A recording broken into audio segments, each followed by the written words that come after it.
آیت کے حوالے سے سوال پوچھا گیا ہے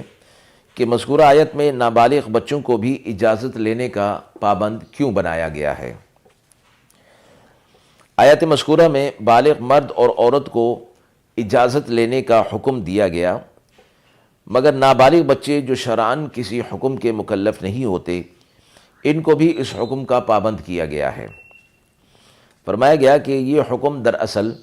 بالغ مرد اور عورت کے لیے ہے کہ وہ چھوٹے بچوں کو بھی سمجھا دیں کہ ایسے وقت میں بھی بغیر پوچھے اندر نہ آیا کریں، جیسے کہ حدیث مبارکہ میں آتا ہے کہ بچوں کو جب کہ وہ 7 سال کے ہو جائیں تو نماز سکھائی جائے اور انہیں نماز پڑھنے کا حکم دیا جائے، اور 10 سال کی عمر تک اگر وہ اس نماز کی پابندی نہ کریں تو ان سے سختی کے ساتھ نماز کی پابندی کرائی جائے گی۔ اسی طرح استئذان یعنی اجازت کا حکم ہے، دراصل بالغ مرد اور عورت کے لیے ہے، البتہ بچوں کو اس بات کا پابند کیا گیا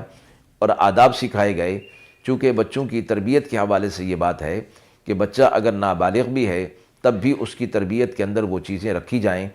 اگرچہ نابالغ ہونے کے اعتبار سے وہ بچہ اس حکم کا مکلف تو نہیں ہوتا، لیکن تربیت کے حوالے سے اگر اسے اجازت لینے کا خوگر اور پابند بنایا جائے تو یہ ان کے لیے بہت بہتر ہوگا۔ وآخر دعوانا ان الحمد للہ رب العالمین۔